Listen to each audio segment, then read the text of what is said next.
Welcome to Muscles and Magic the Gathering. And today we are going to talk about Commanders for Dummies, Commanders for Noobs, Commander for people who have never played Commander before. And to do this episode, we have a very special guest, my good friend, Joe Sabula. Joe Sabula is no stranger to the gaming industry. Game nights, Joe, every Friday night. We do Dungeons and Dragons, Journeys to Middle Earth. You've done all kinds of games, hosted your own campaigns, but you are relatively new to Magic. And I'm trying to suck you down into that Commander life. So here we go. I played like real early on, like in the 90s. My buddy and I got into it for, a couple of weeks, and we really couldn't figure it out. So it never stuck. And then, of course, years later, I'm into D&D, you're into Magic. We sort of bonded over nerddom. Yes. But you've been talking this game up for a long time. So just recently, I just started playing the basic 60 card sort of entry level game. Okay.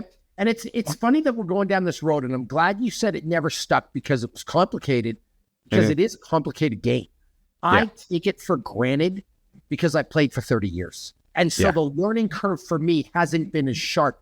Whenever a new set comes out, maybe there's a new mechanic, maybe there's new cards I got to pay attention to. But it's something that, for me, I'm learning one little piece of the game. When you have to learn Magic the Gathering from scratch, it can be overwhelming for a lot of people. Well, yeah, and if you're like the only ones in town who even know that it exists, it's really hard to find anybody who can kind of break through that barrier for you. Yeah, and at some point, I shouldn't say at some point, sometimes people in the community, they're really friendly, but they can be gatekeepy as well. And so it's hard to learn from the outside. Another thing that happens that I've noticed, and one of the reasons I want to do Commanders for Dummies or Commanders for Noobs, is you go watch videos on the internet. And I went through this, Joe. So I only played 60 card decks, and I collected complete sets. So my goal, and if I can show you, just for example here, I'm going to get, here's my Lord of the Rings set, right? This is a complete set. I have every card in the set in number order. It's put away in a binder. It's meant to look at. It's like a timepiece. And that's how I collected Magic the Gathering. So I had complete sets. I had 40 of these at one point. Not 40 Lord of the Rings sets, but 40 different sets spanning everything from 4th edition, Ice Age, Innistrad, Kaladesh, like stuff that you've never heard of, right? A couple of friends of mine convinced me to get into Commander. So I'm like, okay, I want to play Commander. All the videos I see on the internet are deck tech videos aimed for advanced players. So as a new person, I had all kinds of questions. And apart from just buying a pre-con or reading some rules on the internet, I had no clue where to start. So exactly. I probably wasted a lot of money. Now, I was fortunate that I had a huge bank of cards to draw from. So I wasn't totally lost, and I had some knowledge of the game. But I didn't know what commander to build. I didn't know what mechanic to build around. I didn't know what cards were great in Commander because it was a new format. I didn't know anything about mana value. We're going to hear us talk about that a lot. So it was a huge learning curve. And then people are talking about CEDH, which is competitive Magic, or you're like playing, friendly games at your local game store.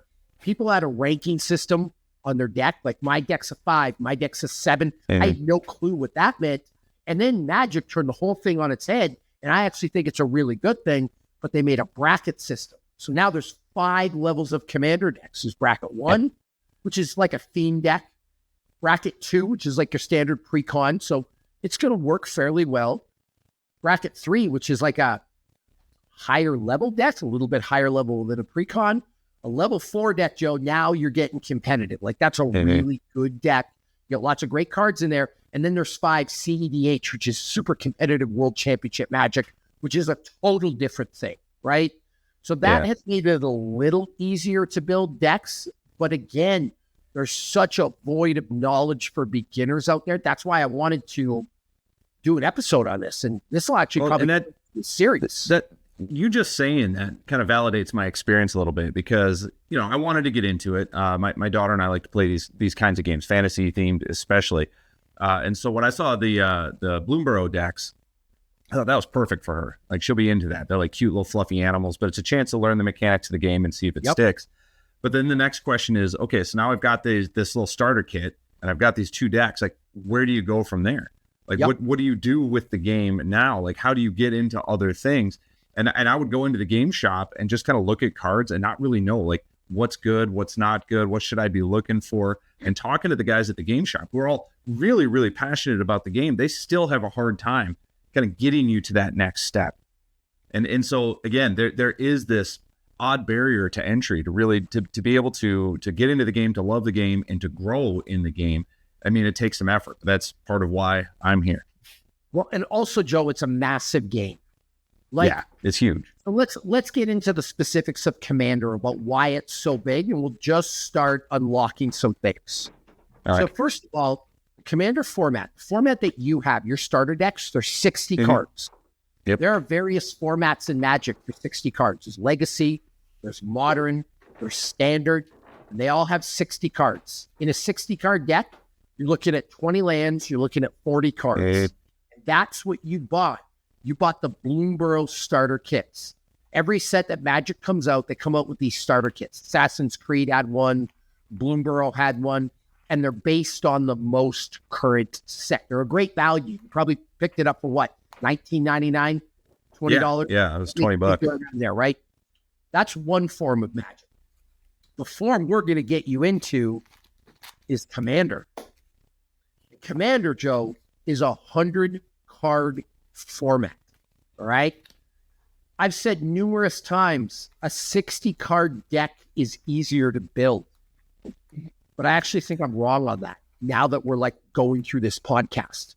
I think it was easier for me because that's what I always played, right? Commander, I think actually Commander is going to be a little more simple for you. I think it's going to be more streamlined, and I think it's going to be easier to figure out because the rule set is more defined, in my opinion, in Commander. Sure. For Commander, Joe, you're going to have 100 cards.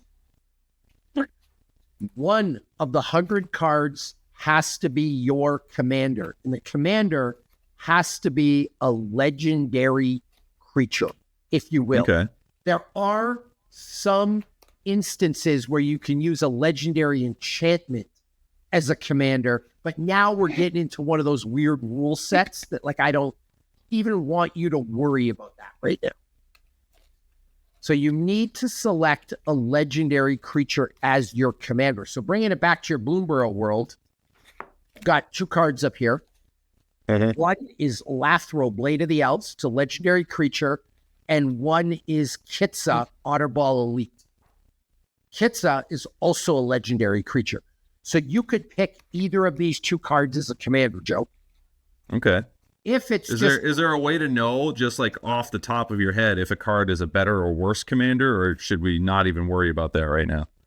We'll get to that because it depends how you build around the deck. That's the key, right? So now we have another creature out here called the Stormcatch Mentor. Did they put any Stormcatch Mentors in your deck? I don't think so. Or a I'm just thumbing through it real quick as we're talking about it. Okay. You're going to see on the card, top of the card is going to be the name of the card, right? Right below the picture, you're going to see a description. So this one here, the Stormcatch Mentor that I've got up on the screen, it's just a creature. It's not a legendary. This cannot be a commander. You understand? Gotcha. A commander has to be legendary. And like I said, there are some, you can use legendary enchantments, but we're going to focus on selecting you a legendary creature for a commander today. Now, are there commanders that are better than others? Absolutely. In fact, if you go over to Google, and this is what I had to do, what are the best commanders? What are the top 20 commanders? But what gets complicated with that is everybody's got a list, Joe. Everybody's got an idea, and certain commanders come with a higher budget. So if you want to do Magic on a budget, I would use a commander like Lathril, Blade of the Elves. The reason is when you're playing kinfolk decks, Joe, like I think right there, your starter deck, I think it's otter based. So there's a lot of otter, right? Building kinfolk decks or kin type decks or typal decks, generally you can get a lot more bang for your buck than trying to build based on mechanics. The difference for you is that basically for a kin type deck, and I'm really simplifying this, all you have to do is get an elf commander and shove a bunch of elves in the deck. That's pretty straightforward. It's not going to be the greatest deck in the world, but it's going to be better than some other decks. If you build on mechanics, now you're looking at all kinds of cards over Magic history for a card that fits that mechanics. What do I mean by mechanics? Maybe it's +1/+1 counters. Maybe it's Death Touch. Maybe it's retrieving stuff from your graveyard. Does that make sense to you? Yeah. So for you, I think if you're going to get into this, and especially if you're going to be playing with your kids, my kids really gravitated towards this. We went the route of kin type decks. So do you like elves? Do you like goblins? Do you like humans? Do you like otters? You got to go with a certain kin type. And generally, elves work really well with elves. Goblins work really well with other goblins. Like, there's a reason they're a faction or a type, because they share a lot of characteristics. Does that make sense? Yes. Okay. So, there's two ways to do this. We can go to tcgplayer.com, and we could just start ordering all kinds of cards. They can come in the mail, and we can put them together. But that starts to get complicated. It starts to get overwhelming, and you're trying to now piece together 100 card decks. Yeah. There's another resource that can help you. When I started, I found this website called Moxfield.com. Moxfield allows you to build decks without owning the cards. It allows you to play test the decks without owning the cards. It allows you to build a wish list, and then you can go order them all later with a click of a button. Now, I wish this was sponsored by Moxfield. I wish they were giving me a check. They are not. It's just a really good tool that's helpful for you, Joe. Yeah. So we're going to start you with an elf deck today. Okay. And we're going to build it like my elf deck based on Lathril, Blade of the Elves. All right, let's do it. Here's what you're going to do. You're going to go over to moxfield.com. And I actually wonder, can you put this maybe on an iPad, like right on the screen? Look at this. People. There we go. Beautiful. So we're going to go moxfield.com. You're already logged in. You're ready to go. Yep, just created an account. Haven't done anything with it yet. Okay, so you're going to go to your decks. It's going to be in the little menu across the top. Yep. And it says, help, I need decks. Yep, so now you're going to create a deck. There we go. And in that little bar, you're going to write Lathril, Blade of the Elves. You have to select Commander because we're building a Commander deck.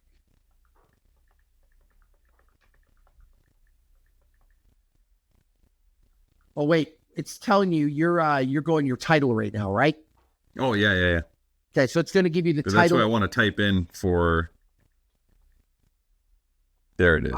I call my decks funny names. You go over to my Moxfield at Bobby Maximus. My elf deck, Joe, and I'm going to test your nerd knowledge, is called the Woodland Realm. Why is it called the Woodland Realm? Because that's where the elves come from. That is correct. That is where Legolas, and who's Legolas's dad? Thranduil. That's where Thranduil rules. The dark elves of the Woodland Realm. So I call my goblin deck's called Jareth's Army. It's a goblin deck. So you can call your deck whatever you want, whatever kind of Santa's helpers, because it's elves. All right, Santa's I liked it. All right. So you're going to call it that. Now you're going to select what type of deck you're going to build, and I want you to select Commander or EDH. Yep, that's what the default. Commander, by the way, this is a thing that used to confuse me. Commander and EDH are the same thing. Oh, okay. We're answering all people's dumb questions right now. There are no dumb questions. that I had. And there's these magic experts that just spout all this stuff out. And I'm like, whoa, back up. Slow down. Right? Okay. So now you have to select your commander. Yep. You're going to select Lathril, Blade of the Elves. Done. So that's your commander, right? So now you can push create and you can go to that deck. And there it be. Okay, so now you can see Lathril, correct? Yes. So there should be a little arrow beside Lathril that you can click on. And it's going to come up with a menu. I want you to pick switch printing. Oh, I see. Now you can pick the cheapest version of the card. So if you're trying to do Commander on a budget, you can pick the cheapest version of that card you want. Looks like there's one for 31 cents up here. Yeah, we've got 49 cents, $1.79. Yep. Then there's one. How are you getting 39 cents? There's 39 cents. There's 46 cents. There's all kinds of different values here. Got one for $65. You want that one? Yes, there are. I do want it for my deck. I would love that for my deck. But there are a bunch of different versions of this card. You have to understand in Magic the Gathering, there's different printings. So this card's been printed multiple times. This card's been printed 7 times. Some cards, Joe, have been printed 50 or 60 times, right? Sure. Now, another question people have. The $60 card, is it better than this card? No, it plays the same way. Same mechanics. The only value to getting the fancy card is the bling factor, the collectability factor. So that's something, because I've been a collector for 30 years, I really want that $60 Lathril card, because that's beautiful is the commander of my deck. And it's, if I was going to invest in something, it's like a really nice showpiece, because I use my cards or my commander decks. For me, the reason I love Commander is A, the game's really fun, but B, it's a way for me to display my cards. Does that make sense? Right. Yeah. Yeah. Well, I like that, because again, you're not losing something because you're not willing to pay more for it. It's not a pay to play, pay to win kind of a situation. So you can go on the cheap, figure out what you like, and then later on, when you're like, man, I love playing with this deck, then you can start making more of a collector's item out of it. And if you're just building, you might hate elves. I picked elves for you because I think it's an easy, cheap build. Sure. But you might absolutely hate elves. And then so now, like, you've invested $60 in a card that you could have got for 30 cents, and now you hate elves and you want a different commander. Like, I would only buy the really expensive version of the card if that was my deck. You know what I mean? Another example, Joe, I was lucky enough to get a serialized Goreclaw. He's a bear, and people use him as a bear commander. Okay. If you loved bears, your nickname used to be the Bear Killer, and you wanted a bear kinfolk type deck, you want to buy that serialized Goreclaw from me, because that's the ultimate Goreclaw to have is your commander. Serialized means there's only 500 of them made in the world, and it's numbered. So like super rare, super limited edition. But anyway, we're going to go with Lathril. So Joe, I want you to go to Moxfield. I want you to go to the advanced settings, and I want you to enable mana cost and price. Just a little bit of extra data if you go through and put together a deck. Got it. Okay. So the next step is we got to start populating our deck with cards. For Commander, there's a million different ways to build decks. I mentioned earlier, you had actually asked, are some commanders better than others? And the answer is yes. To play CEDH, to play super high-level competitive Magic, there's about, I'm going to say 10 commanders that people really use over and over and over and over again. One of them is Urza, Lord High Artificer. I did not pick him to build today, Joe, because to do that the right way, it's a fairly expensive build. You need access to certain expensive cards. The reason we went with Lathril is because you can build a cheaper deck that can still be really, really competitive on a budget. And I think that's the case with 3 main groups in Magic: elves, goblins, humans. I think those are the 3 easiest ones to build for the money when you're on a budget. Now, by the way, you don't even have to go this road, Joe. You could have just went and bought a pre-con. It's Right. a 100 card deck from Magic. It'll cost you like $50 and it is pre-constructed. The reason I don't want you to do that is because I find what a lot of people do is they'll start changing those decks over time without an understanding of how they work, right? Yeah. How many lands are in them? How many creatures? I want to walk you through how to actually understand the game. So you're going to have 100 cards. One of them's your commander. You've already selected one. We only have 99 cards to select. So that means we have 99 more episodes for this. That's what you signed up for, Joe. Right? Not really. Okay. So question that I had a lot, and I'm going to start with lands. I think lands are often overlooked and they're not understood. The secret, and you've played the game now, so you understand this, the secret to getting your creatures out, the secret to casting your spells, it lies in lands. Have you played a game yet with your kids where you haven't had any lands out? Yes. It sucks. Like the game is slow, your deck gets run over, you can't cast spells. So you need to figure out how many lands you need in a deck. Now, you asked a question earlier, are lands different? And I'm putting just some various lands up on the screen right now. And the answer is yes, Joe, they are different. Not different in function, though, just different in printing. Yeah. A forest is a forest is a forest. You got me? A swamp is a swamp, but you can get, you have a nice, really nice foil mountain up there. The foil mountain might be more expensive than the plain mountain. So we have to figure out our land base for this deck. Now, I am doing this in reverse, Joe, just for the purposes of card selection, okay? All right. We generally want 35 lands in a deck. Some people will say that's too high. But if you're trying to play a higher level competitive game, and if you're going to play, you might as well do it right. If you're going to play a high level competitive game, in your opening hand of Commander, which is 7 cards, I want you to have 3 lands. Sure. If you only have 25 lands in your deck, and I've seen some decks run with low amount of lands, it's really hard to build that up. Does that make sense? Yeah. So we're going to get 35 lands. Right now, you're going to select a card. I want you to select the forest. Okay. Right? So how do I get there? Your Moxfield. Yep. So in the top bar, it says there's going to be 5 and add cards to main deck. I want you to search forest. Whatever version pops up, just select it. Okay. And it should be what, like 7 cents or 8 cents? That's not the one I want. Should be a new forest. Yeah, like 39 cents. Okay, there's cheaper ones than that, so find cheapest. All right.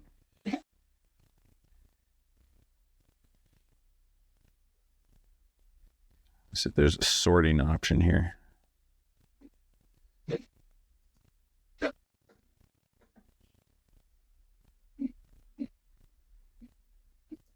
Or you can go to Switch Printing, and one of the newer ones should be pretty cheap.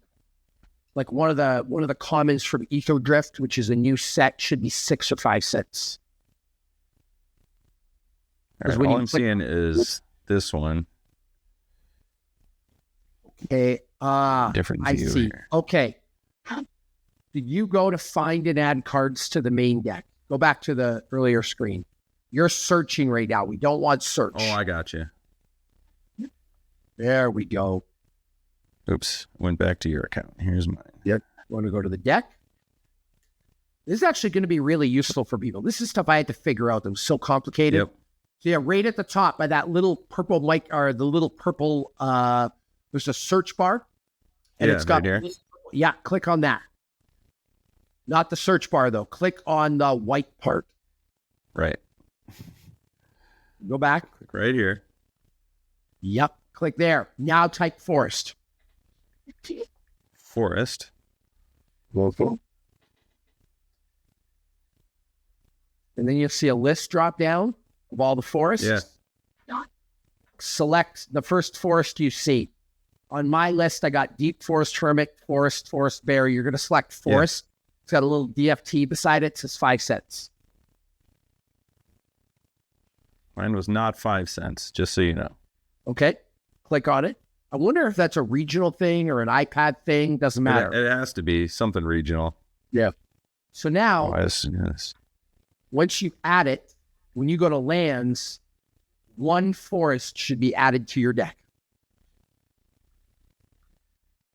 Ah, there we go. Okay. So click on it. Switch printing.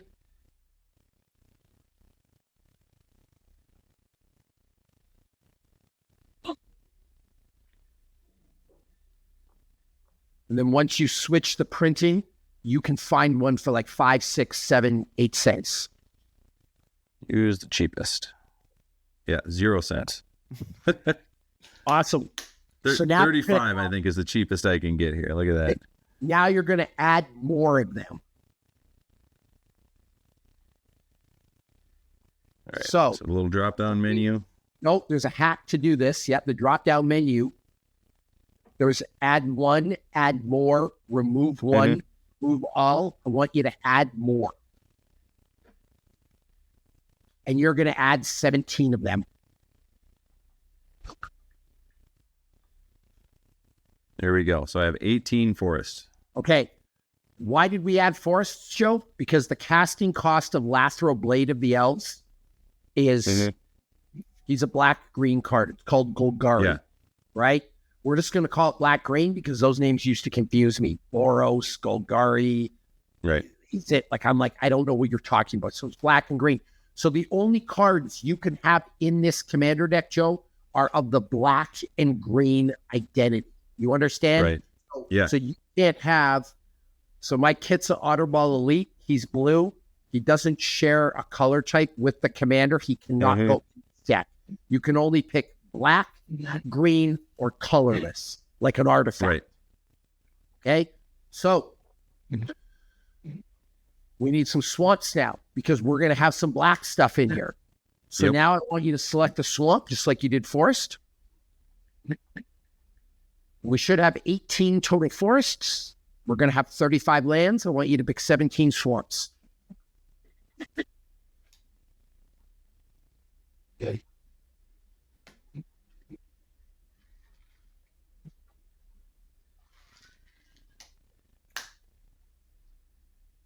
It's figuring this out. Perfect. This is what I had to go through. So now you get a homemade tutorial. All right. And then once you're up and running, we can play on spell table. We can have online battles. All right. 18 forests, 18 swamps. Okay, so you have 36 lands, right? So we said 35. It won't hurt you to have more lands. Right. Now, you don't want 50 lands. That's too many. You do need creatures. You do need spells. So when I say 35, that's my rule. It's not a hard and fast rule. Sometimes you can go down to 32. Sometimes you can go up to 40, depending on what type of deck you're trying to play. That gets into one of those mechanics, Joe. There's a mechanic called landfall, where if a land comes onto the field, your cards activate and they do something.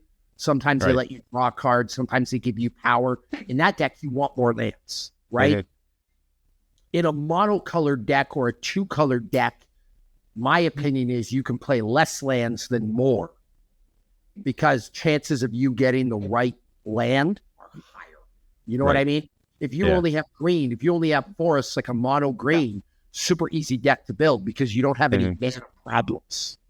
Yeah, you need that balance because I've noticed that just playing with the starter deck, if you don't have any lands out, you're just sitting back getting destroyed. And if you have nothing but lands, you've got the ability to do everything and nothing to do.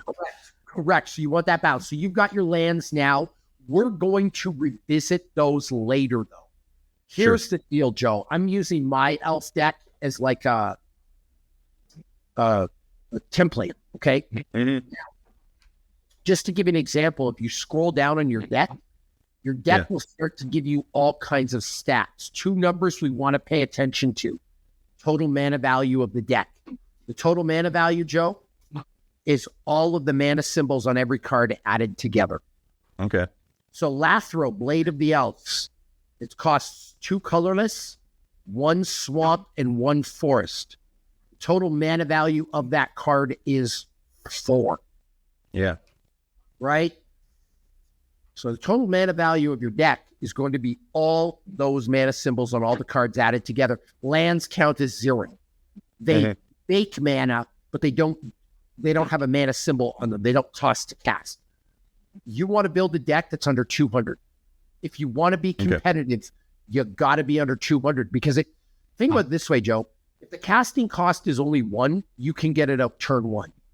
If casting cost is 2, you can get it out turn 2. People are like, Bobby, what are you talking about? Well, you can only play 1 land per turn. So if the casting cost is 10, what's conceivably the first turn you can get it out, Joe? Turn 10. Yeah. That deck's going to move really slow. Now, there are ways to accelerate that with mana ramp. That's an important part about building a good deck. See, now we're getting another rule. This is why this game's so complicated. I'm like, what's mana ramp? How do I? I actually knew the answer to that because I played for years. But if you're new to explain this to people, they're like, what's a mana ramp card? Okay. So we've got our lands set. Now, we've selected our lands, Joe, 50% forests, 50% swamps. Yep. We might adjust that later, though, depending on what mana symbols are on the card. Think about it like this. You're a math guy. If I have 100 cards in the deck and most of the cards are green, what should most of my lands be? Green. If most of them are black, what should most of the lands be? You're going to need more black. If it's a 50-50 split, well, now you're a 50-50. We're going to start at 50-50, but you can always switch this up later. And the cool thing about Moxfield, it will give you stats of, for example, my elf deck, 30% of all the mana symbols are black. Sure. 70% of all my symbols are green. So when you look at my deck, I have a lot more swamps and forests. Yep. Just because it's a math equation problem. You understand? Okay. So now there are some cards, Joe, in the game of Commander that I'm going to consider essential to you playing. Okay. First one is something called a soul ring. Not soul as in the soul of your body. It's S-O-L. So I want you to search up S-O-L space ring. You're going to select a soul ring. This is actually included in every single pre-con Commander deck Magic the Gathering has ever printed. It's that important. Perfect. Cheapest version because they all work the same. Yep. I've seen people play with $1,000 soul ring. I've seen people play with there's actually a serialized version of this, Joe, the Elven version from Lord of the Rings. It's worth a ostentatious amount of money. I'll actually tell you how much right now. It is, let's switch my printing. Let's go LTR, Lord of the Ring. Yes, see, LTC. Yeah, Joe. There is one here that is worth $1,500. Jeez. It's a Lord of the Rings serialized. But it works the same as the one that's $1.80. Here's another cool thing about Magic. If you have a theme that you like Warhammer, you like Lord of the Rings, you like Doctor Who, there are universes beyond sets that you can get like the soul ring from that set. So now that's how you start blinging out and really like making your deck speak to you. You know what I mean? Sure. Yeah. Yeah. Why soul ring is so effective, Joe, is look at what it does. Bring it up on your screen. It costs 1 to cast, but then every time you tap it, it'll give you 2 mana. So I said earlier, if something costs 10 mana, conceivably, you could only cast it on turn 10. This kind of, in a way, it gets you 2 turns ahead. Right. So that's that mana. You want some cards in your deck that can ramp up your mana. Okay. Now, the next card that you're going to need, I want you to read the card type on Lathrop, not the card type. He's got Menace, which makes him hard to block. Yep. Menace means it has to be blocked by 2 or more creatures. But you don't want people to block Lathril, because every time he dies, he goes back to the command zone and he gets more expensive to cast. Okay. So the first time you cast him, he costs 4, right? 2 colorless, 1 black, 1 green. Yep. If he dies, for you to recast him, he now costs an additional 2 colorless mana. So you want to prevent this guy from dying as much as possible. You get something when he attacks. When he attacks, he becomes vulnerable because people can block and kill him. Whenever Lathril Blade of the Elves deals combat damage to a player, create that many 1/1 green elf warrior creature tokens. So if you do me for 2 damage, you create 2 extra creatures. Super powerful. Sure. Yeah. You want something to protect him. And the thing that you're going to need, Joe, and I put this in almost every deck I build, is a lightning greaves. Greaves as in boots. That's what a Dungeons and Dragons player calls boots, by the way. Fetch my greaves. So you want some lightning greaves. There they are. Get the cheapest version. And there they are. So let's test your knowledge of nerd words. It gives your creature haste and shroud. What do you think haste does? Isn't haste no summoning sickness? Correct. It allows your creatures to move super fast. What do you think shroud does? If you were to shroud... Can't be the target of spells or abilities? Correct, Joe. You asked your test, right? Which is great. That might have been on the card. You might have cheated a little bit. It's on the card. I just knew haste, but yeah, it's on the card. So now if he can't be the spell or the target of spells or abilities, that makes it a lot harder to remove, because there's things in Magic, Joe, called removal spells. Someone can kill your creature. So you want to protect that as much as possible. So I like having a lightning greaves in almost every single commander deck that I build, because it's a super useful card. Now it also happens to be fairly valuable. It's a couple of bucks. Yeah. Now another question that's going to come up: are valuable cards better? Not always. In general, Joe, there's 4 types of cards. So we've got mythics. They have like an orange reddish symbol in the corner.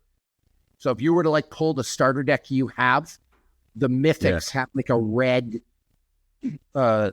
symbol. Rares have a gold set symbol. You probably got some golds in your starter deck. Yep. Uncommons are silver, and commons are black. Right. But that lightning greaves is an uncommon. It's a silver. In some cases, that's better than some mythic rares. Cards, value of the cards, Joe, are predicated on 2 things. 1, rarity.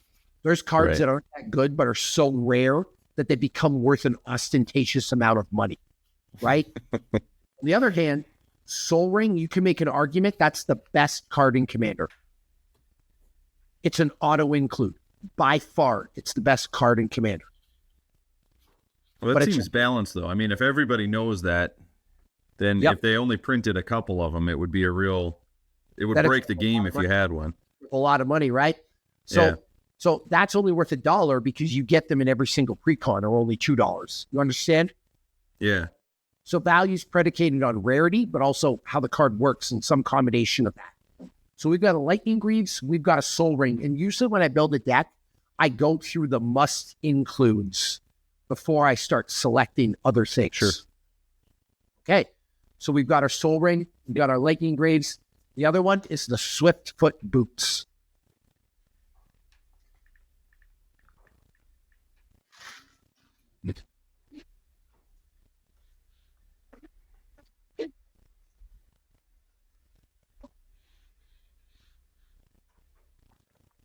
And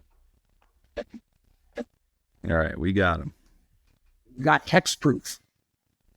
Okay. So you might not know what hexproof means, but it means people can't hex you. Hexing you is bad.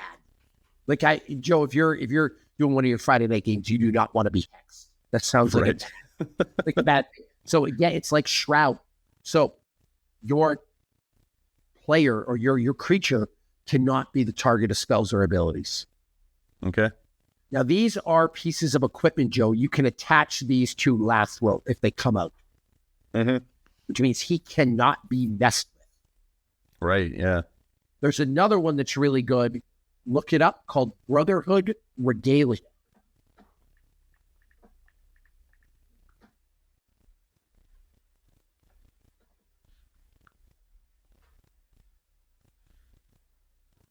Right.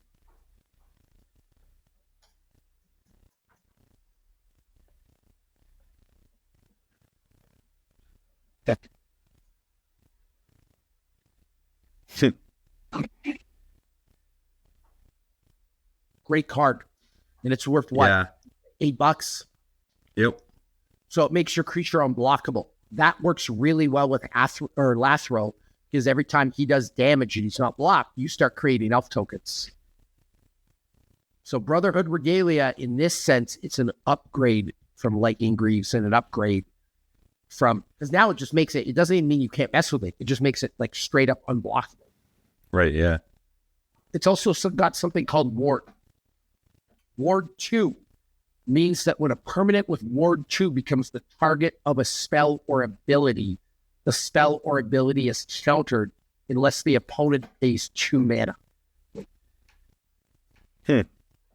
So now they have to have extra mana on the board to be able to mess with your guy. Yeah, exactly. So I really like Brotherhood Regalia.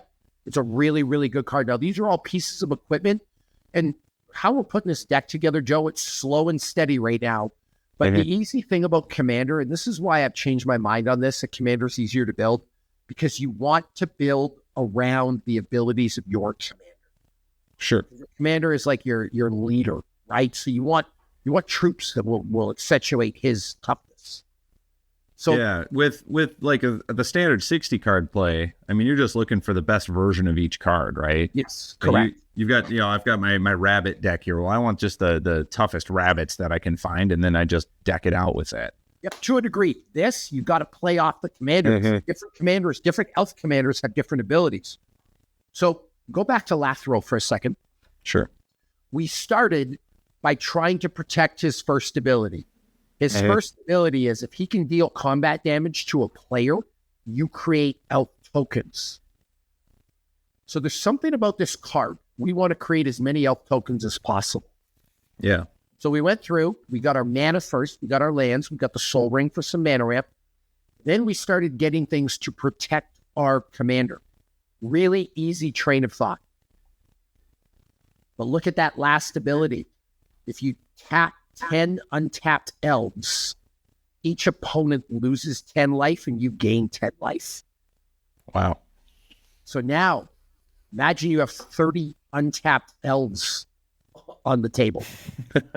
Right? Like you could start doing a lot of damage to people with your elves. Yeah. You want a lot of elves and you want a lot of elf tokens. So as we go through and build this deck, we want things to protect our commander. So I think we've done that sufficiently. And then we want a lot of cards that create elf tokens. Right. Yeah, get them out, right? Onto the battlefield as possible. And then finally, you can only tap the 10 untapped elves once, and then Lathril taps. You see how his activated ability taps him? Yeah. You can essentially only do that once each turn. Sure. Some activated abilities, Joe, they have like a colon or a semicolon, and you can use that as many times as you want during a turn. Wow. Okay. So we need one more artifact for this to make him more valuable, and it's something called the Staff of Domination. By the way, I'm picking all cards for you right now that are under, $10, right? And get the cheapest version of it. Just some cards that can really, really help. A lot of people don't know these exist, but here we are.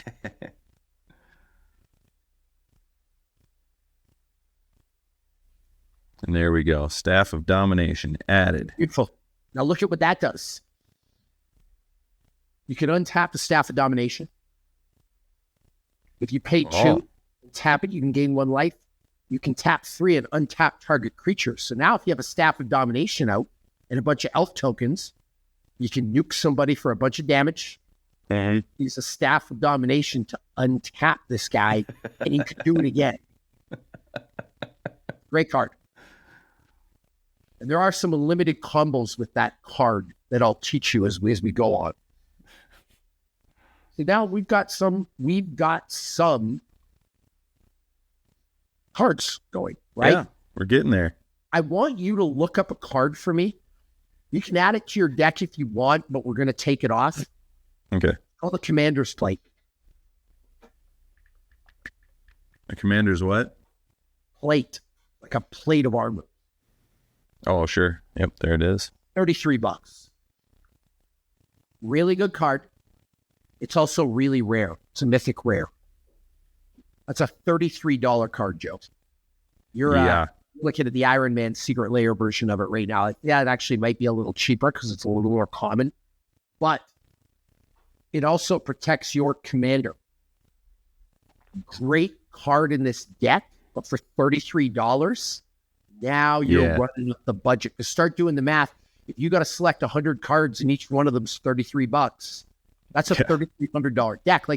So that's where you have to make a decision. Like, is the Lightning Greaves good enough? Because I can get that for $100.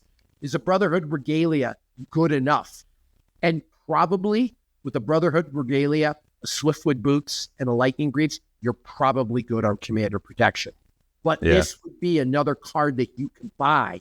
You could go on the expensive side. And one of my frustrations, and the reason I wanted to make this series when I was learning, people do their deck tech because they don't own the actual cards. They've never learned to build a deck on a budget. Right. Like, they literally just go to Moxfield and fill up their wish list of, oh, here's my $14,000 elf deck. And it's like, well, dude, like, what, like, I can't afford that. Like, I can't have I actually have, Joe, I'll tell you on my decks right now, to put it in perspective, Lightning Greaves. I have a lot of them, okay? Sure. So I have 17 Lightning Greaves. Commander's Plate, I only have 5. So I can't put Commander's Plate in every deck. I mean, I would like to, but I can't. Yeah. Yeah. Right? Would it help Lathril? Well, if you can make Lathril have 5 damage instead of 2 every time he attacks, he does 5, you make 5 elf tokens, sure. There's probably some other ways to do that. Does that make sense? Yep. So now I want you to go. We're going to look at some elves. We're going to start putting in some creatures. And this is how they're a deck. The first one I want you to put in, Joe, and by the way, if you didn't know how to do this, you can look at other people's elf decks on Moxfield, or you can Google the 30 best elves to use in Commander. Sure.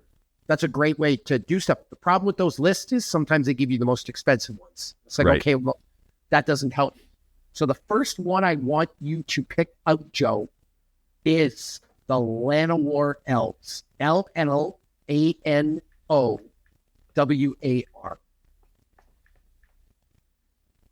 Good.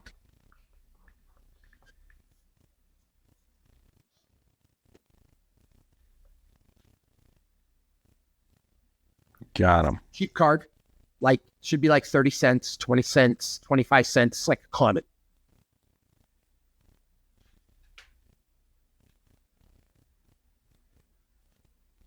Were you able to add it? Yep. How much? 79 cents. Okay. There should be some cheaper ones. You select the cheaper one or switch to printing. I select the cheapest, and that's what pops up. Fair. That is the Llanowar Elves. Now, it's got mana ramp, Joe. We talked about mana ramp, a way to accelerate the game. So there's 2 things I like about the Llanowar Elves. Remember we talked about mana value? Yep. The mana value on that is what? 1. 1. So you can get it out turn 1. You get that out turn 1, turn 2, you can tap it for a mana, so it acts as a land. Yep. Super great way to start increasing the speed and efficiency of your deck. So when I build decks, I kind of select my lands and I'll alter them later. Some people put their lands in last. I do it first and I just put in a generic number and then I like start playing with them later. Does that make sense? Yep. Now, the next thing I do is some things to protect my commander if my commander's got an attack trigger. The next thing I do, I start looking at creatures to support my commander. Fortunately, this is a kinfolk type deck. Most of our creatures, if not all, are just going to be elves. But I also try to build in mana ramps. So we talked about having 35 lands, Joe. Yeah. You want about 7 other cards that can ramp up your mana in addition to lands. Because that allows you to jump ahead turns. Right. Because say you had 42 lands, you can still only play a land a turn. If you can get the Lone War Elves out, you can now tap that. It's like getting double land. Yep. Right? The reason Land War Elves is so cheap, if you're wondering, like, hey, that seems like a really powerful card, it's because it only gives you a green mana. Yep.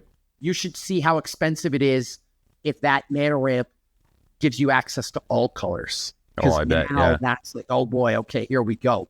Like if that Land War Elves said, give you access to any color, that card would jump up $5 or $10 or whatever that is. So now there's another one called the Fyndhorn Elves. Fyndhorn Elves.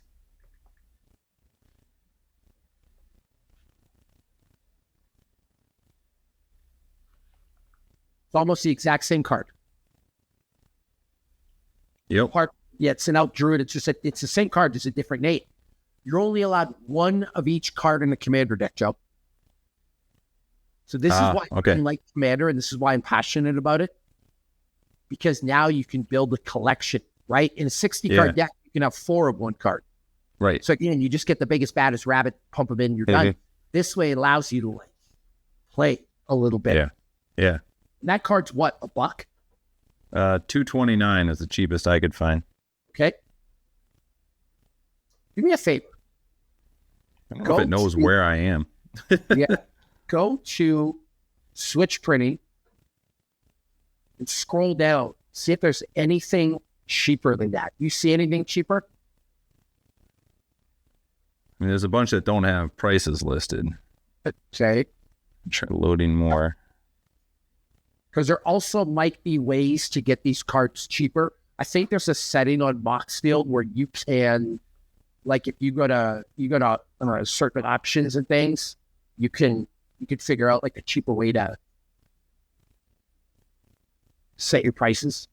Yeah. Regardless. Still a pretty cheap card. So now I want you to add, Joe,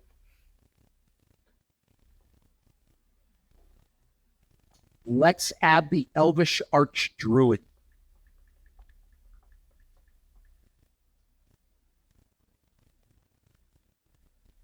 Got him. There you go. Other elf creatures you get +1/+1. So if he's out, last throw, instead of a 2/3, he becomes a 3/4. Sure. Great card. And he's a mana ramp too. And he's a mana ramp because you get an extra mana for every elf you control. Awesome card. Now I want you to look up the Imperious Perfect. Imperious Perfect. Other elf creatures you control get +1/+1. This is why, Joe, it's easy to build a kinfolk type deck. Right. Because it bumps up all your other things. So now all your elves get +1/+1 again. So now you have all these 4 elves on the battlefield. They all like turn into a giant elf snowball and run people over. And you can put tokens on the battlefield with this. Yep. How does that help Lathril? Well, you need a lot of elves to use his ability. Which is a great card. Do tokens count against your hand limit, against the 100? No, you just create the tokens on the battle. So you can just use chits or whatever. Yeah, exactly. So you can create thousands of tokens if you want. Mm-hmm. Okay. Here's another one. The Priest of Titania.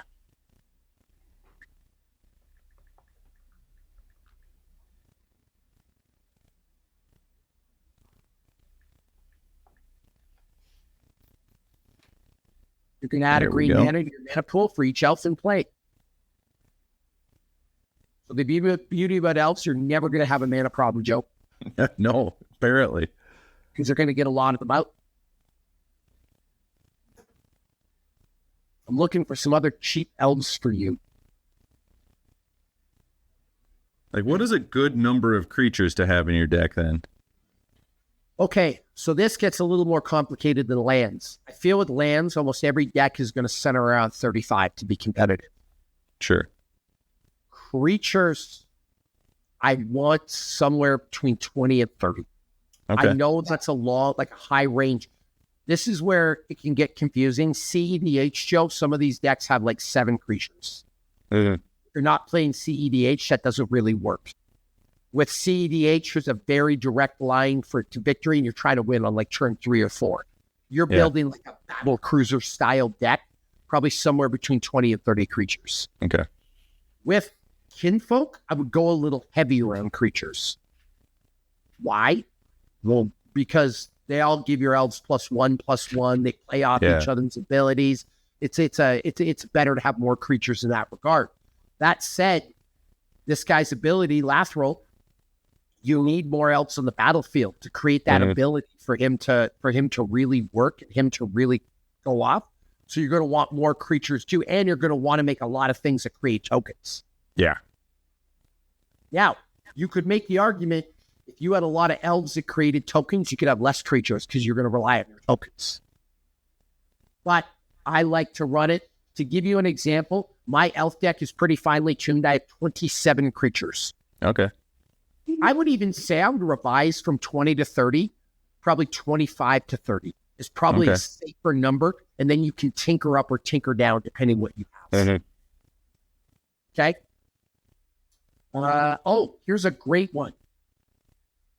The Abomination of Llanowar.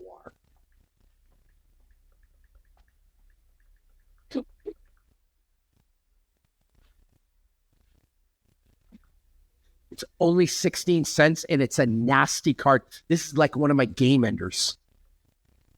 Read what that does.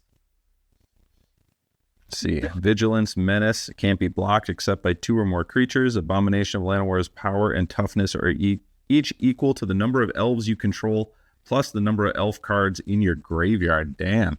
So you have 30 elves on the field and 10 in the graveyard. It's like a 40/40 creature with menace. Jeez. Right? But it's an cheap. Elf horror, I would say so.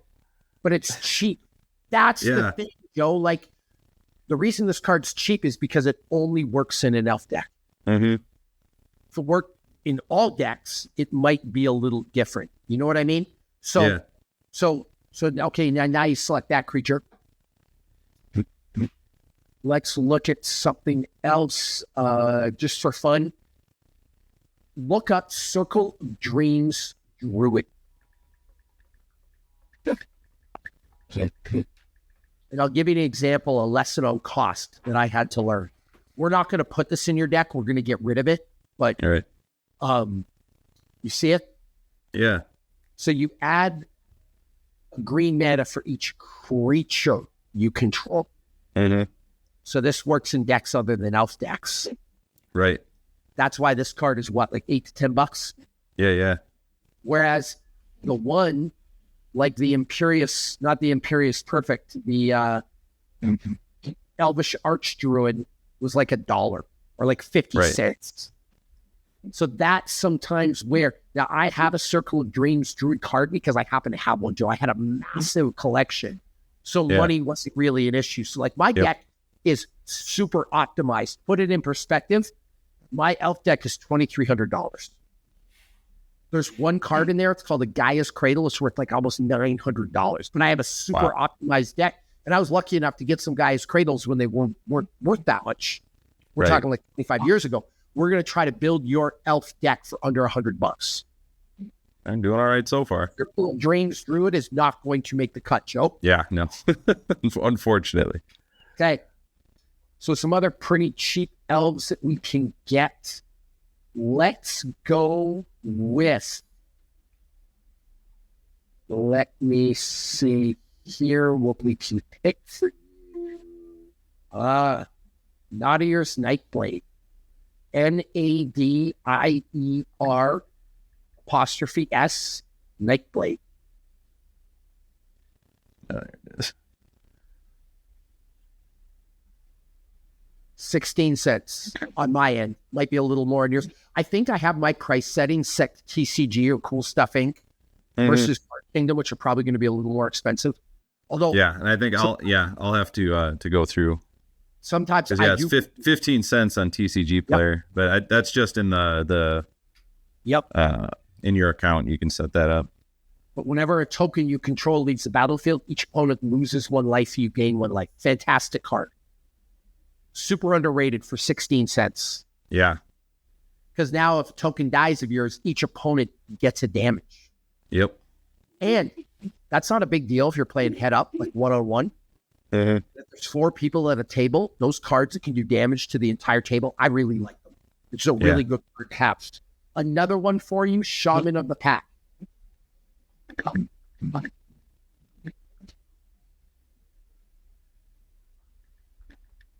When Shaman of the Pack enters the battlefield, target opponent loses life equal to the number of elves you control. So you have 30 elves. You bring that out, it's a bad day for somebody. Yeah. Now, keep in mind, you have 40 life in Commander. 40. So you got to do a lot of damage to people. So these cards up, and again, what's that card worth? 50 cents? What a great buy. You know what I mean? That's what you look for. These cheap value cards. That's what I want to go with first. Another one for you would be the Elvish Warmaster. I really like that. What? Warmaster. There he is. Whenever 1 or more elves enter the battlefield under your control, create a 1/1 green elf warrior creature token. This ability triggers only once each turn. And then if you pay a bunch of mana, it's expensive, but all your elves get +2/+2 and gain Death Touch till the end of the turn. Wow. So another great card, having in my deck. Trying to think what else we can look at here. Oh, here's a great one. Haldir. Haldir. And if you're thinking it's the Haldir from Lord of the Rings that gets murdered at the Battle of Helm's Deep, it is indeed that Haldir. Lorien Lieutenant. So it costs 1+X. If you have a bunch of mana, you can put a bunch of 1/1 counters on them. And then until the end of turn, elves you control gain vigilance, get +1/+1 for each 1/1 counter on Haldir. Wow. So really what I'm doing here, Joe, is I'm putting in all kinds of stuff. Elves are small creatures, usually 1/1 or 2/2s. Yeah. With all these cards, these +1/+1, we're just making these elves ginormous. Yeah, no kidding. This is why Kinfolk, and you probably saw it with your rabbit deck, you can make little rabbits really powerful. Like, you know what's terrifying? Like in real life, what would you rather do? Fight one lion or like 3 billion attack squirrels? Right, yeah. Like the 3 million attack squirrels, they're going hard. You know what I mean? Yep. Okay. So now let's get another really good card, the Well-Wisher.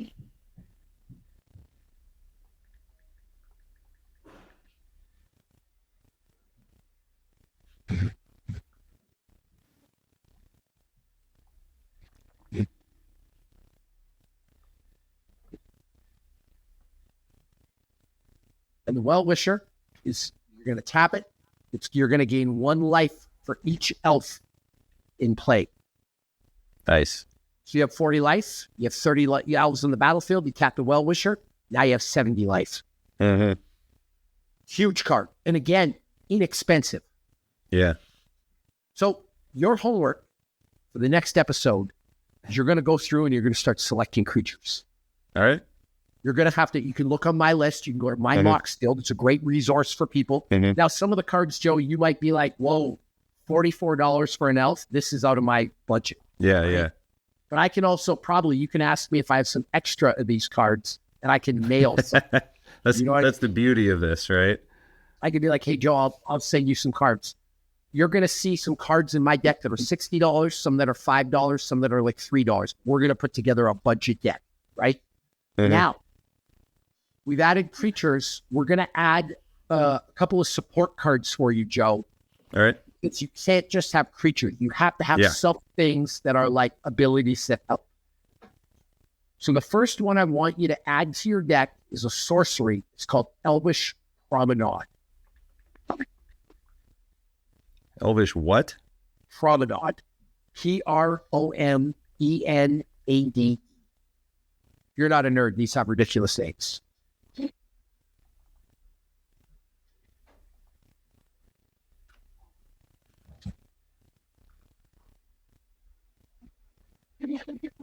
Put a 1/1 green elf creature onto the battlefield for each elf you control. You have 30 elves, and now you got 60. Wow. Great card. Again, only what, like $3? $4? Well, it's $8 on my end, but again, I got to optimize this. I haven't done There's that yet. a way for you to get a cheaper version of that. And you can always go, you don't have to you can go to TCG and try to get a cheaper version of it, Joe. Trade your friend. You can ask me if I have an extra one. Because here's the beauty of the Elvish Promenade. It only works in an elf deck. If I have a couple of extra of those laying around and I've already used them in my elf decks, they're useless to me. Yeah. Does that make sense? Yep.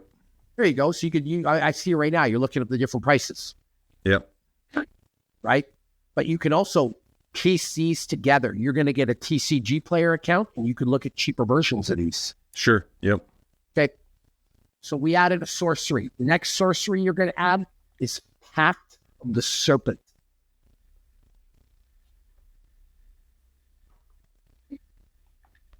Choose a creature type.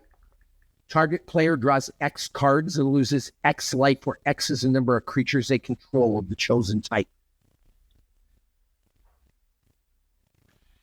You see it? Yep. This card can be very good and very bad. If you have 50 elves on the battlefield, do not use this.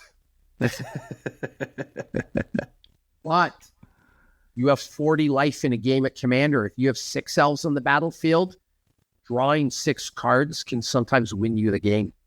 Right. Beauty of it is you don't have to use it, and it's low casting cost. And I include this whenever I built a Kinfolk type deck, Joe, and I've had access to black mana, I use this card.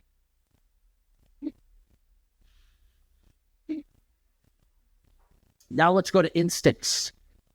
All right. If I want you to look for Galadrim Ambush, GALADHRIM,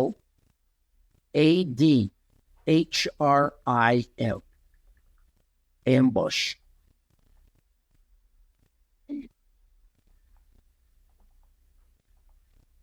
Fantastic card from the Lord of the Rings series, as you might have guessed from Galadrim. So you're going to create X 1/1 green elf warrior creature tokens, where X is a number of attacking creatures. You see how many tokens we're creating right now? Yeah, tons. This is why the elf deck is a great one to build, and they're also cool. They're like assassins. I feel like you're an assassin, right? There's nothing cooler in Lord of the Rings than like Legolas going down what are those things called? The Oliphant? Not an elephant. Or slide down the stairs on his shield. Yeah, exactly. Okay. And you prevent all combat damage that would be dealt this turn by non-elf creatures. Oh, wow. Great card. Yeah. Okay. So that's a really, really good card to have. Another one. Well, we'll stop at instance there. So I want you to do some research on your own, because that'll be, you know what I mean? Well, I was just going to say, like, it's nice to have this as a resource and to have you kind of walking me through it, because the only other way I would know, like, what cards is to go out and just buy packs, right? Yep. And then you're playing, I mean, it's fun. Like, opening packs is fun and stuff, but then, like, that's how you would find out, like, I didn't know this card existed before. Like, if you're trying to do this with no help with no background, it is really overwhelming. This makes it make sense to me. It is a massive gamble buying packs, and you might not ever get the elves you need. Yeah. Like if you buy Bloomburrow didn't have it. I don't think it had one elf in it. So now you're stuck. Okay. Yep. Now a little bit more elf kinfolk support. I want you to look up the Vanquisher's banner. Vanquisher. Yep. The banner. Yep. And I want you to read it because I want to see you. As you read this, like, oh, wow, this is good. As this artifact enters, choose a creature type. Creatures you control of the chosen type get +1/+1. Whenever you cast a creature spell of the chosen type, you draw a card. Great card. Card draw is massive. Yeah. Because it gets you ahead. This is a higher casting cost card. There are other cards like this, Joe. Coat of Arms. Mm-hmm. Great card. Herald's Horn is a great card. Door of Destinies is a great card. Banner of Kinship. These are all like kinfolk support. Some people will use the term tribal. You can look that up. So if you're looking for like support for this stuff, Google like tribal support for elves, kinfolk support for elves, kin type support for elves. That's an artifact. Now, enchantments, Joe. I want you to look up Elven Chorus. I think this is a great card for an elf deck to accelerate, but I also like it because it's the Elven Chorus, so it fits the theme. Yeah. So you may look at the top card of your library anytime. You may cast creature spells from the top of your library. Creatures you control have tapped, add 1 mana of any color. So it can help with mana, and if you're playing a deck that's heavy on elves because you have creatures, you can now get through your creatures faster. Yeah. Great, right? Mm-hmm. Okay. Next, Planeswalkers. Last thing we're going to talk about this episode, and then you're going to go to work. All right. Planeswalkers, I don't think there was any in your starting deck, but they're a little different than creatures. So Planeswalkers, Joe, they're like, at one point, Magic sold them as the most powerful beings in Magic. Right. According to Magic lore, they have a spark and they can travel between the many planes, which is basically like traveling between universes, if you will. Yeah. Right? Planeswalkers don't have summoning sickness, so they can work the minute they hit the battlefield. You can see in the corner here, they have loyalty counters. It has 3 loyalty counters on it. You can activate this the minute it comes to the battlefield. So I want you to add Tyvar Kell to your deck. Tyvarkell.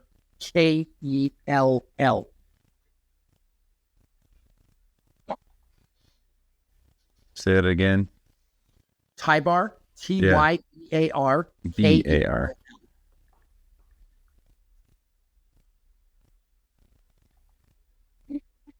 Does not pop Great. up.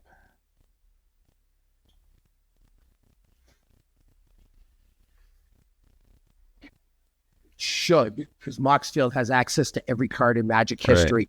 So there he is. I got him. I was just typing it wrong. Got it. So he's a character. He's legendary. This could also be your commander, but then you'd have a mono green deck. Mm-hmm. So all the elves you control, they have tap, and you can add a black mana. That's a great static ability because now you can access a lot of mana, right? Yep. Remember that Staff of Domination thing we had? Yeah. You got to pay for that somehow. You got to create some mana. And there's ways, maybe in the next video, we'll cover how to go infinite with that card. Because I'm not telling you all the information. I'm seeing some cards in here to allow you to make some infinite combos. But all right. Now, this comes on the battlefield, Joe. He's got 3 loyalty counters. You can put a loyalty counter on him, +1.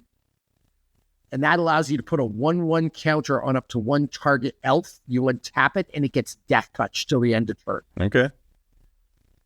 For 0 loyalty counters, just a freebie, create a 1/1 green elf warrior creature token. You can only use one of these abilities per turn. Right. -6, you get an emblem with whenever you cast an elf spell, it gains haste until the end of turn and you draw 2 cards. Sure. You can activate one of the first 2 abilities. The minute you get this out, you're going to get a bunch of +1s to activate that final ability, which is super powerful. The next one is going to be Freely's Land Wars. Your FREY ALIS.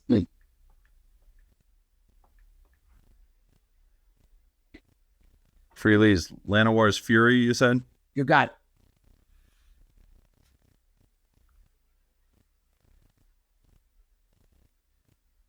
And it's got a bunch of abilities too. Great ones for this deck. The first ability is you can create a 1/1 green elf druid with mana ramp. Yep. Second one, destroy target artifact or enchantment.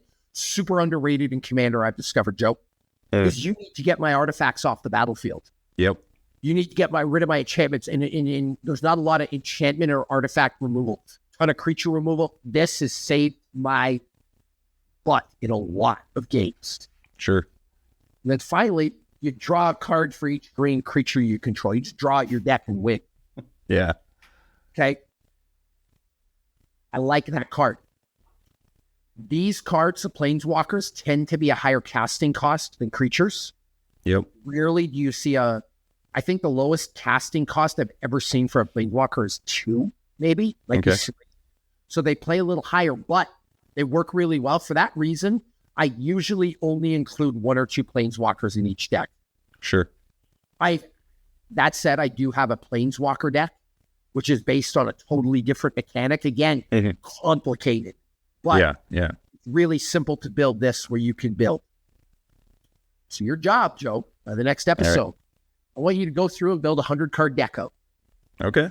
I want you to start selecting some sorceries. I want you to start selecting some instants. I want you to start selecting some creatures, some artifacts, some enchantments, and lands. When you're at 100 cards, we can sit down, we can review, hey, what does this deck look like? So you now have a bunch of stuff to Google. Elves on a budget. Yep. Cheap elves for MTG or Commander. Well, I've got the link to your Moxfield as well, so I can see what's in your deck. And I have a couple of elf decks, right? You just start putting stuff together, and then you have an elf deck. And the beauty of this is it's really fun to build the cards on here. You don't have to buy them. And you might decide, hey, I want to see what a human's deck looks like. And you can do the same kind of process. And by the way, there's no hard and fast rules about this. You could have 10 Planeswalkers if you wanted. Right. Wouldn't recommend that, though, for competitive. So to give you a final list, Joe, 2 Planeswalkers in this deck is enough. Okay. So I want you to have 2 Planeswalkers. I want you to have between 25 and 30 creatures. I want you to aim for between 5 and 10 sorceries and 5 and 10 instants. I'd like to see about 10 artifacts. All right. And maybe like 4 or 5 enchantments. Okay. And then if you go up or down from there, but those are like just general ranges to hit. Right? Here's another one before I go. Emerald Medallion. Green spells cost you 1 last mana to cast. Oh, there you go. Great card. Yeah. So again, you can Google elf support. Yep. Best cheap elf creatures. And you could start to piece this together. That's how I would start building decks if I got into Commander. The hard part with some of these precons, Joe, like I said, like here, you can learn as you start putting the cards together, how to build. One of my issues with precons, and listen, Magic the Gathering makes some incredible precons. Don't get me wrong. But you don't know any of the mechanics. And then to alter it, you don't know how all the cards work together. It can be a bigger learning curve. You know what I mean? Yeah. Now, some people think it's easier because you just grab the deck and you play with it a couple of times and you learn. I actually really like building. So I find this a little, this actually might be a lot more complicated, but it's a lot more fun. And I think you can learn better for the long run. Well, and I think then when you're playing, because you took the time to like think through like which creatures and which artifacts, etc. Then when you're playing and things come up, you're not reading the card and trying to figure out what they do. Like you were looking for that card. Like, oh, here it comes. Now I can do X, Y, or Z. And you want to remember, Joe, that ideally in a perfect world, the elves in your deck support the overall commander or the strategy that you're trying to play. So if your goal is to make as many elves as possible, you want stuff that multiplies elves. Yep. If your goal is to do the kinfolk tribal type effect to make your elves not a 1/1, but all 15/15, you want cards that work towards that goal. That way. And so now it becomes easy to search. You can cards that give your elves 1/1 counters. Yep. Like I promise you, here, I'll do a little Google search before we go. Google.com. This is like the longest podcast we ever did. We've done podcasts, many other shows, people, but cards, MTG that give your elves power. Look at this, the 47 best elves in Magic rate. There you go. Yeah. 10 Elf Magic the Gathering cards for Commander. Elf Magic the Gathering. Multiplying elves. Here's an MTG deck that you can get that gives you like the cost of the cards and all the type of things. Does that make sense? Yep. Okay, here we go. Here's a great one for you, Joe, to add. Copperhorn Stout. I actually didn't know this card existed. There are so many cards, Joe. It's like, I don't even know what to tell you. You know what I mean? But this is a 17-seg common from TCG Player Market. And whenever Copperhorn Scout attacks, untap each other creature you control. Awesome card. Yeah. Oh, here's another one I forgot. Immaculate Magistrate.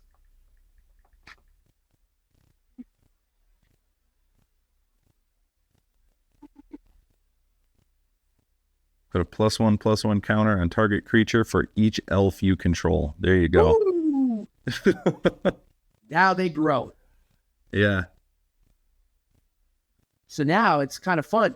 These elves they're all over the Magic universe, right? There are tons of elves. Yeah. The beauty of it is if all the elves play against each other, some elves are better than others. There's this band elf called Rofellos that's like an insane card. It's like $50 or whatever, but you can argue that this is as good.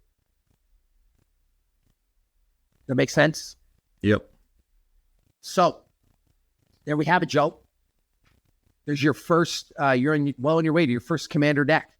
You're going to build this forward. We will reconvene the next episode of this. This might be a regular podcast. The muscles and join me on my journey as I learn. Podcast, and we will build you an elf deck, and then we'll go through it, and then I'll say, hey, what about this? What about this? What about this? And you can build one for JoJo, and away you go. There we go. JoJo is Joe's daughter, by the way, but you can have a couple of decks, or you can play against me online. Unfortunately, I'm not going to play my mega elf deck against you because it's unfair. Like, you have to balance. That's one beauty of the category system. I'll figure out what category your deck is, and then I'll play with an equivalent deck. Sure. So there you have it. Muscles and Magic the Gathering podcast. See you next episode.